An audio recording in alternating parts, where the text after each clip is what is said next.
First of all, I thought that the idea of talking about race and any discussion about race is a discussion about racism. I commend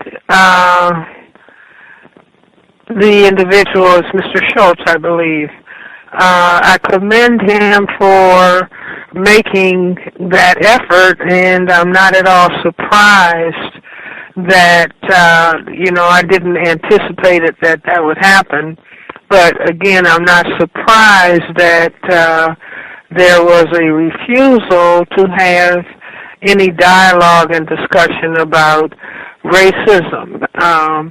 And as a matter of fact, I am sending a letter to Mr. Schultz saying that we don't need to reinvent the wheel, because my institute has been talking about racism for 25 years, nonstop, but certainly commending his effort to try to get the public into that discussion.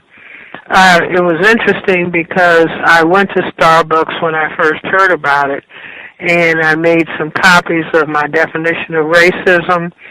And there's a young black woman and a young black man in the Starbucks that I went to. They were the baristas. And interestingly, the store was not, I guess it was the time I was there, so there were not a lot of people. And I asked the young woman, was she going to participate in the discussion on racism? And she said, this was in Silver Spring, Maryland, and she said that she didn't know anything about it. But the young man who was there, a young black man, and he had not been told, from corporate headquarters, because I do think just a few areas were going to be initially involved, and Silver Spring, Maryland was not on that list. And his comment was very interesting.